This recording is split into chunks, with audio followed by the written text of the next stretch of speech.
Hello everyone, Loremaster of Sotek here, and to my fellow Americans, happy Thanksgiving. I apologize that this video is so late in the day, but there's a lot going on in my household.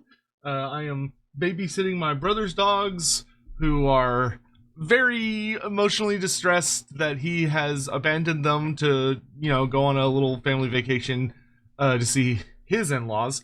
So there's sleep. It's a little hard to attain, especially when you have three dogs who are either constantly playing with one another or constantly bitching at one another. So there's that. And then, also holiday stuff and meal prep and all that other thing. So I do apologize for being so late today, but, it's a holiday. Anywho, so we've got the blog for Khorne and Skulltaker's goodies, and I want to jump into it. So let's fly into this and get through this as quick as I can, because I got to get back to dealing with Thanksgiving stuff. So we got here, you lot. Welcome to our first of the Total War Warhammer 3 Omens of Destruction blog series. Unless you've been living under a rock lobber, you'll know that this DLC pack welcomes 3 new legendary lords to the ever-growing pantheon of playable characters, alongside a suite of new units, lords, heroes, campaign mechanics, etc. This week's blog is all about demons, decapitation, and hero dueling, as we cower before Khorne's newest servant, known as the Slayer of Kings, the Blooded Wonder, and Khorne's champion. Skulltaker is a character as infamous as he is deadly, given his fearsome reputation for defeating the strongest throws throughout the world and adding their skulls to his cloak in an act of eternal torment. So let's jump right into it. He looks so good. He looks so good! Man, this design turned out really, really well. I like how his tongue's just sticking out straight. That looks very silly. Alright. Skulltaker embodies Khorne's unyielding fury, taking immense pride in his martial abilities and viewing himself as an unstoppable force. His existence revolves around combat, never refusing a challenge and always eager to prove his superiority over others. Arrogant and bloodthirsty, he only respects those who dare face him in battle. Weaker enemies are swiftly dispatched, their skulls claimed without honor. His true glory lies in defeating powerful foes, cementing his reputation as a fearsome champion of Khorne's ideals of strength, dominance, and unrelenting warfare. Yeah, interestingly, the arrogant is actually a pretty key part of his character.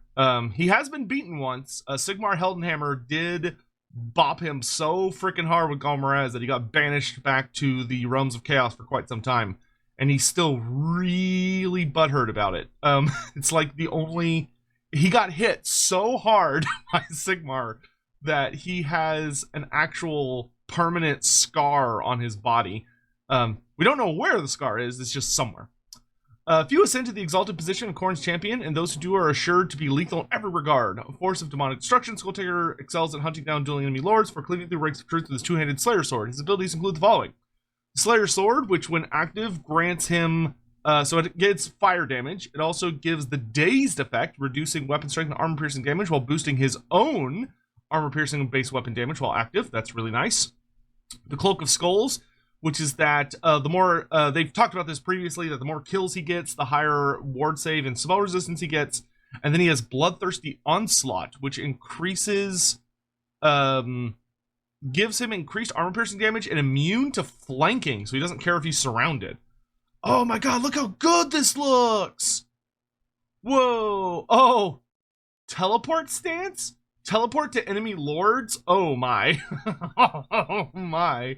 That's gonna be oh, this looks fucking sick. Oh, I love how they're like all different races too. So you can see it's like an orc skull. This is a Sigmarite skull. You got a Khornate skull. You got a vampire skull.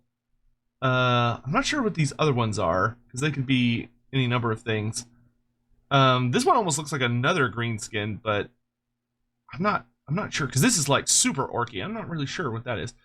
Oh, look, you can see like their names. So you got Kakalek, the greatest tomb warrior. So there's a Tomb King, Dubois the Prescient, Ironneck the Wanderer, Mir the Indomitable, and Hans the Elector's Finest. So I'm guessing this is Hans. This is probably Ironneck. This is probably Kakalek. This is probably Mir the Indomitable. And this must be Dubois the Prescient. I'm guessing Dubois the Prescient is probably like a Zinch. Oh no, we actually have him. We have Mir up here. Once an undefeated Tong chieftain, Mir fulfilled a shamanic prophecy and received the power to dream the location of his forthcoming battles. Skulltaker, however, he did not foresee, and Mir fought his fate so furiously that his severed head still spoke even after death. Oh, that's sick. Okay, that's super cool. So he was a really powerful Tribes of Chaos chieftain, like big time marauder chieftain. That's sick. Skulltaker's gameplay loop revolves around seeking out the strongest opponents, defeating them in brutal combat, and claiming their skulls as trophies. With each victory, he grows stronger, continually enhancing his prowess to take on even more powerful foes. At the onset of the campaign, players will see that foreign lords on the map are marked with Champion's Essence, a resource above them. To collect this rare resource, Skulltaker must defeat these powerful enemies in battle. Once claimed, this resource enhances the abilities of Cloak of Skulls, which grants features multiple skulls at various levels. Players can apply Champion's Essence to unlock new bonuses or upgrade existing ones, granting Skulltaker powerful new abilities and traits to increase his strength. Okay, so Skulltaker is not only through his skill tree does he become busted, but he just gets like, I mean, look at these abilities. 250 extra skulls. Blood God Shackles is an army ability just for him. Gains additional experience from defeating lords. Replenishes campaign movement after defeating faction leaders. Oh, no, after defeating lords, but it's only for his army. So he basically just juices the fuck out of himself. Wow, he's gonna probably be one of the strongest characters in the game if you get him like all the way maxed out. Interesting. Scyla monkey. Big monkey. Oh, the biggest of monkeys. Let's see. Scyla was once a fierce Norscan warrior known for his bloodthirsty raids and relentless victories. Khorne granted him powerful gifts, but the overwhelming might eventually transformed him into a chaos spawn. Though still favored by Khorne, he has become a mindless beast, treated like a prized hound by his tribe rather than a respected lord. His aggressive and brutal nature makes him a formidable combatant, embodying the savage bloodlust of Khorne. Now more beast than man, Scyla's instincts are dominated by chaos. Driven by primal urges, he kills in the name of Khorne, becoming a terrifying presence on the battlefield. Kill for Khorne, yep, in which he's supposed to just scream like a whole bunch. His playstyle primarily focuses on disrupting enemy formations, making him very effective against smaller entities. Kill for Khorne, explosion. Mindless and savage, Scyla produces an explosion from his body, causing severe disruption and sending nearby enemies into a rampage. Oh, he causes rampage? Oh, that's super gross. He has the Serpentine Tail passive, very cool. So he deals direct damage as long as he's in combat. The Brass Collar of Khorne, passive augment. Scyla's Brass Collar gives him ward save and magic resistance based on the number of kills he gets. Okay, so him and Skulltaker have that in common, which is pretty cool. Crimson Juggernaut, a nigh unstoppable force. He gets increased speed, and charge bonus, and glorious charge while this ability is active. Good God. Okay, so he just runs over shit. Skarr Bloodwrath. Skarr looks, I prefer his Total War art so much more than his mini. It's hard to say because, like, I'm sure if you were to go look at his mini, you'd be like, Sotek, these guys look the exact same. But in my opinion, his Total War version looks much more bestial. Also, his stomach is, like, incredibly gross. But for his mini, I don't know what it is about it that's a little different. It just doesn't hit it for me, but I actually really like his Total War design. Chaos Warrior dedicated to Khorne. Skarr is a skilled and brutal combatant known for his savage and bloodthirsty nature. He dispatches enemies with alarming ease, even resorting to ripping out throats with his teeth. He has endured gruesome conditioning. With each death and resurrection by Khorne, he loses fragments of his sanity and personality, a fate he has faced many times. Skarr's reckless bravery was evident from a young age. When he challenged and killed his tribal's chieftain, who was twice his size. He dismisses those in the south as weak, and instead seeks tougher foes in the north. Warriors are drawn to him, not for his charisma or leadership skills, but because he is simply the strongest, leading by example. He specializes in anti-infantry and armor piercing, making him very effective in dealing with higher-tier armored infantry. His abilities include Bloodthirst. The more murderous Skarr's in battle, the more he heals, allowing him to continue slaughter in Khorne's name. Ooh, scary. Effective healing on as a passive. That's nice. Bloodborne. When Skarr's health drops low, he receives a big burst, the quantity of which is directly tied to his Bloodthirst ability and the number of units he has previously killed. Oh, okay, that's really interesting. So, not only does he have passive regen, but he also has, like, the Gotrek or Hell Pit Abomination ability, where he gets, like, a big healing burst if he gets close to dying. Except for his is unique, because it's based... The percentage of health you're going to get back is going to be based on how many people he's killed, which is pretty cool. I assume his skill tree is probably... I imagine his unique tree on his skill tree is probably going to be pretty heavily based around healing cap, I would guess. Scaramoure's Butchers. Passive. Every king strengthens his bloodthirsty herd by culling the weak. He provides nearby troops with passive abilities that grant nearby friendly units increased weapon strength and armor sundering. Ooh, gross. Okay. Inevitable horror. Reduces leadership and increases the fatigue of enemies around him. Very, very cool. That's super strong, actually. Bloodstorm Blades. His weapons grant him a big bonus to damage and anti-infantry for short duration. Cool. Oh, the Bloodspeaker looks fantastic. Honestly, the Bloodspeaker pretty much looks kind of exactly what I was expecting, which is that he basically looks very similar to one of the Age of Sigmar Khorne characters. I can't remember which one. I think it's the Bloodsecrator. I could be wrong on which one it is specifically, or maybe it's the Slaughter Priest, but he looks very heavily inspired by that design, which is good. That's what I wanted. Bloodspeakers. Cruel instigators. The Bloodspeakers drive others to extreme efforts in their quest to become more Khorne-worthy. They're priests and zealots who drive those around them to acts of frenzied worship, promising glory, demanding obedience, and threatening punishment for weakness or failure. These evangelists of Khorne are fiercely loyal, worshipping him with religious zeal. As skilled marauders or chaos warriors, they are savage and bloodthirsty in battle. Relentless in their devotion to combat, never allowing rest or respite in their service to Khorne. They excel at enhancing units around them with buffs, and when mounted, they gain added mobility to support and boost their allies more effectively. Awesome. Super cool. I do hope they get a Chaos War Shrine as one of their mount options. Like, I'm hoping it's Foot, Chaos Steed, Chaos War Shrine. That's my hoped, like, mount list for them. Because a War Shrine just seems like it'd be super appropriate. But they look great. They're awesome. I'm really excited for a support character. The Blood Beast. The unit I was not expecting, but I'm not sad about it. You know, you can tell it's definitely miniature Scyla, but as a unit, it works great. Among Khorne's cursed followers, these creatures stand out as the most brutal and mysterious. Their true nature remains unclear. Whether they are demons or mortals is unknown. Resembling massive ape-like monsters, they excel in powerful charges and dealing devastating armor-piercing damage. Their sheer size and ferocity grant them strong armor-piercing melee capabilities, while their monstrous presence instills fear in their enemies. Marked by Khorne, they gain all the benefits of his favor, further enhancing their destructive power on the battlefield. I'm curious how much they're going to be like Chaos Spawn. Like, I'm curious if they're going to be unbreakable, because for those that don't know, the Blood Beast is literally just a Chaos Spawn of Khorne. Because it used to be back in the older editions for, like, the Storm of Chaos, if you had a Chaos Spawn and you upgraded it with the Mark of Khorne, it became a Blood Beast of Khorne. That's literally all it meant. Whereas in here, we actually see there's a difference, because we have Chaos Spawn with the Mark of Khorne, but we also have Blood Beast, which is interesting. The Slaughter Brute. The Slaughter Brute is a towering chaos beast overflowing with muscle and aggression.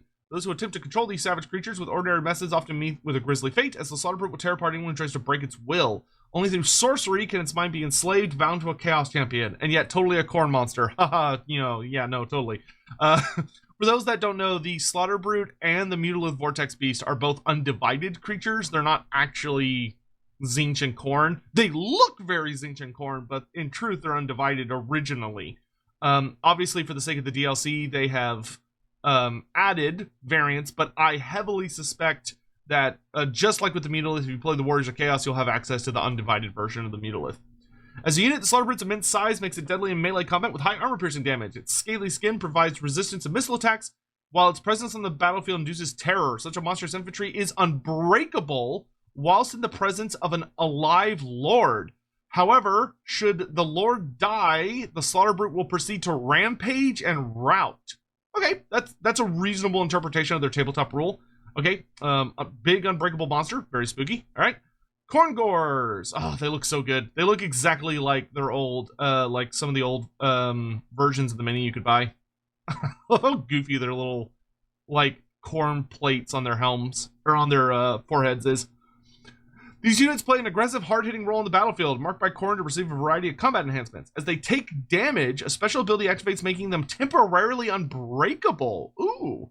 Equipped with two-handed weapons, they excel at delivering armor-piercing melee attacks. Additionally, their Vanguard deployment allows them to be positioned outside the usual deployment zone. Okay, very cool. So, they're kind of like the aggressive answer, I guess, to the Pestigors. Makes me very curious what the Slongors are going to be. Yeah, they look good. They look really good. Ooh, Wrathmongers look pretty nice. Cool. gross red skin. These guys are super cool because they actually have literal demons inside of them. Like they're pseudo possessed essentially, which makes them extra spicy. These Chaos Warriors are fierce and skilled fighters, fueled by their devotion to Khorne. Their savage bloodlust makes them brutal in battle. They hold disdain for anyone they see as weaker. Their madness only deepens after surviving a night against demons. Equipped with paired wrath flails, chains with hammerheads on the end, they deal devastating splash and armor-piercing damage. Fused with demonic power, their attacks are both powerful and unique, tearing through enemies with ease. Okay, so hyper elite. They sound like they're going to be pretty similar to Doomseekers as far as like being like really big AoE attacks that you kind of just throw into stuff and it just control alt deletes anything it runs into. Skull Reapers, lots of fun. I love their mutations. The Skull Reapers look really good, like disgustingly large horns that you could just see like burst out where their ears were. Or this guy's got like his exposed, like his nose and his lips and everything are missing. Also, their hands look like rotten, which is really gross. Skull Reapers are massive elite Chaos Warriors clad in heavy half-plate Chaos armor and gifted with mutations that amplify their combat abilities. Each Skull Reaper is as powerful as a Chaos Champion. Only the Wrathmongers outrank them in strength and status. They are cost-effective anti-infantry unit, similar to Chaos Warriors of Khorne, but with less armor and dual-wielding weapons. Skull Reapers, Wrathmongers, Bloodspeakers, and Skarr Bloodwrath are units and characters that follow those most devoted to Khorne rather than undivided. Therefore, Skarbrand, Skulltaker, Arbor Valkia, and the Demon Prince, once fully aligned to Khorne, will have access to Skull Reapers, Wrathmongers, and Skarr Bloodwrath. Skarbrand, Skulltaker, Arbol, and Valkia will also have access to the Bloodspeaker Lord, but the Demon Prince does not have access to any Mortal Lords, which I think is fine. I need to do a whole thing about fixing the Demons of Chaos and making the Demon Prince like a much more exciting character, but we'll get to that one day. Archaon doesn't have access to these units yet, but this is something we want to address in a future update. Okay, oh, interesting. Okay, so none of the Warriors of Chaos except Valkia get access to Skull Reapers, Wrathmongers, or Skarr, or the Bloodspeaker. But they're hoping to open it up for Archaon in the future. Archaon's going to be a fucking ridiculous, goofy-ass campaign by the end of the game. I'm glad they didn't include Be'lakor in this, because I really hope that Be'lakor can get a big rework into being a pure demons character with no mortals whatsoever, but we'll deal with that when we come to it. Khorne Legacy updates. Before we wrap up, we have an important point we'd like to address. We've received distinct feedback from our previous DLC regarding Legacy updates, and here's what we've done for Khorne. Ooh, very exciting. The Skull Throne, yeah, we've seen this. Oh god, it looks so good. You can now purchase rewards using skulls with the amount you spend unlocking higher tiers of rewards. This creates a progression loop that transformed what was once a single button into a dynamic feature offering varied buffs such as bonuses to armies, growth, control, corruption stats, and more. Recognizing that the previous version of the Skull Throne lacked choices for players who want to enhance its usefulness and value, as a result there are now 10 unique Skull Throne actions, allowing players to access higher tier actions by spending more skulls for the Skull Throne. This is a really good change. We're still not in touch, so do consider it fully work in progress and entirely subject to change. Okay. Oh, they changed the unholy manifestations. Will the power of the god should be more useful, so we've made the UI, had a tidy up, and we've also changed some of these. Eternal War, which is the first one now, spawns an army at the source. If you upgrade it, it spawns an army, and the campaign movement after defeating this army is plus 25%. Okay, so this is pretty similar to what it was. I think this might be slightly better. I don't remember what the old one was. Khorne's Glare. Take control of a ruin? Holy shit, that is game-changing for Khorne. That is game-changing for Khorne. I don't remember what the old second one was, but it was dumb. It was not good. This is fucking incredible. Khorne can now just take ruins. Oh, that is so much. Wow, that's going to really help his campaign.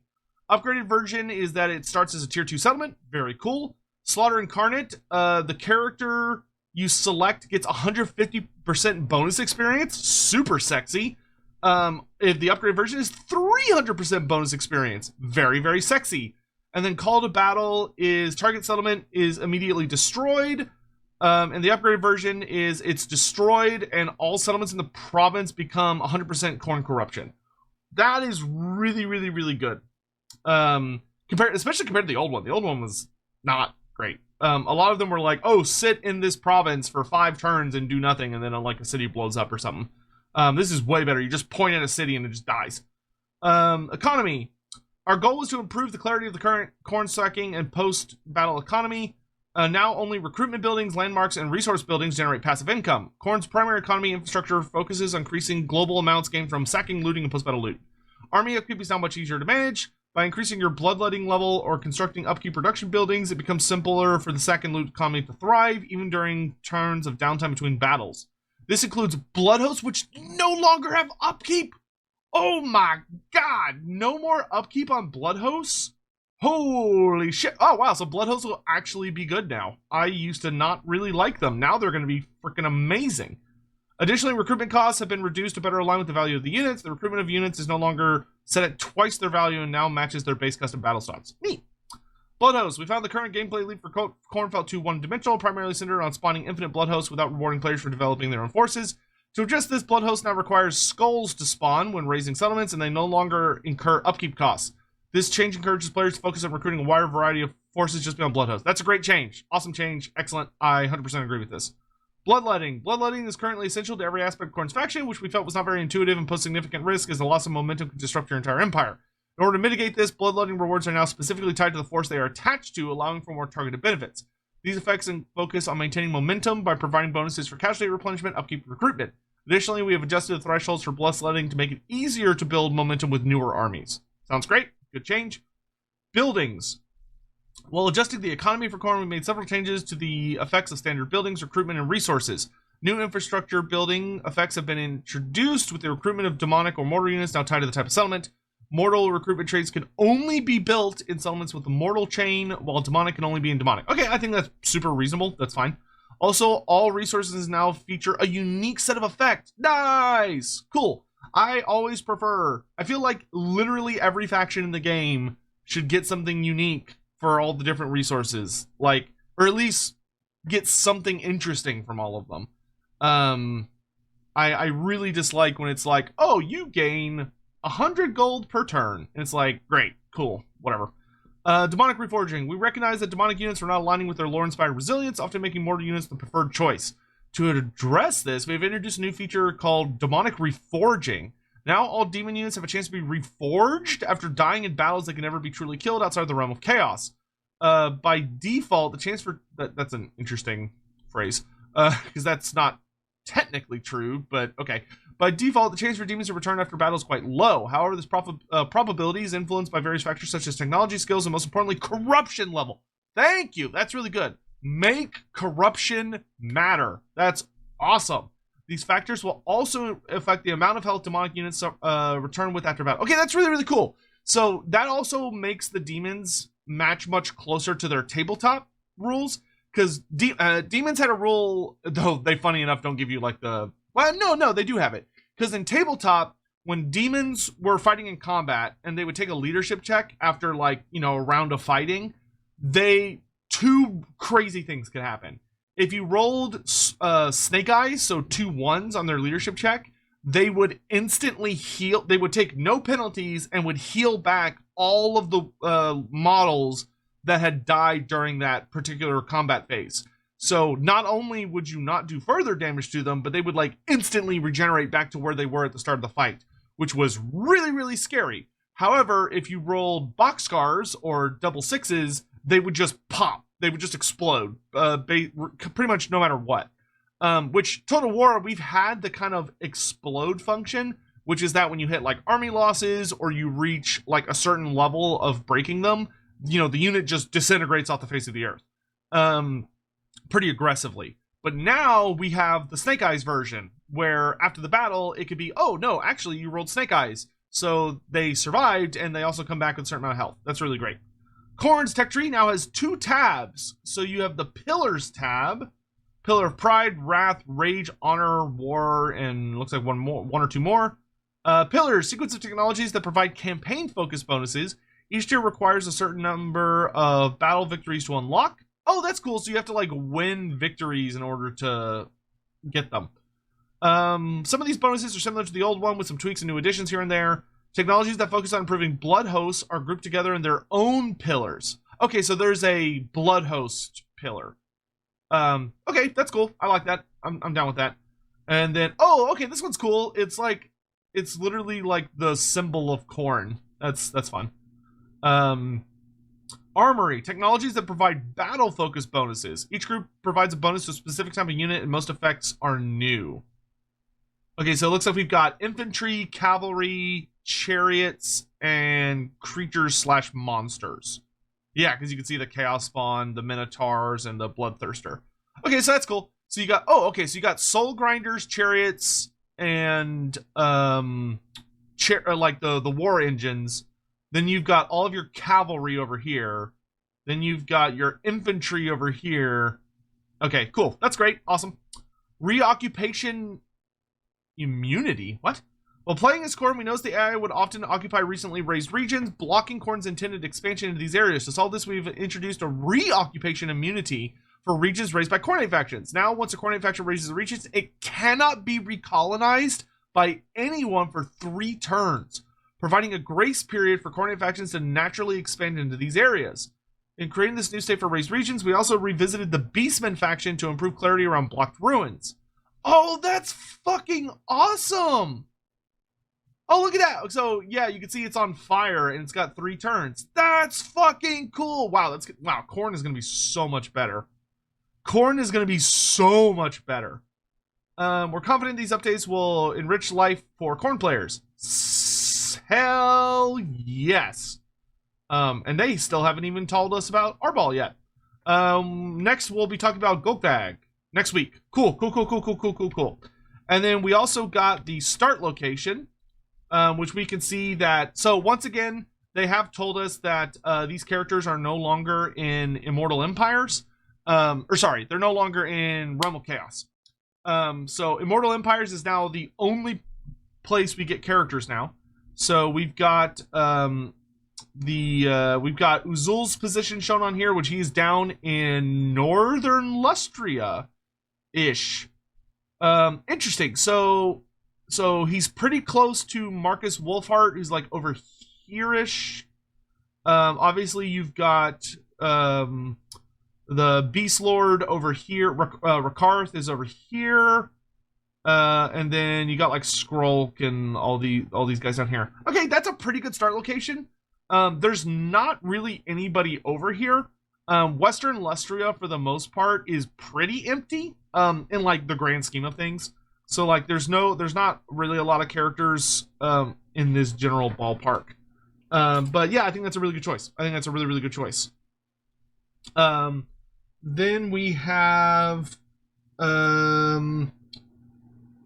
we also have the last thing, which is Skulltaker's intro screen, which looks absolutely amazing. God, he looks so good. And Khorne with his 3 characters looking sexy. So what do we have? So he starts with, I don't know what that is. Is that the... I can't tell if that's the Khorne Blood Beast or if that's the... Oh, you know what? I bet that's the Slaughter Brute. Yeah, I bet that's the Slaughter Brute. So we got 3 Bloodletters, 1 Exalted Bloodletter, a unit of Blood Crushers, I forget what this thing's called. Not the Skull Cannon, but the other thing. And it looks like a Slaughter Brute. So he has access to Cloak of Skulls. He gets +2 capacity at the start for extra Blood Reapers.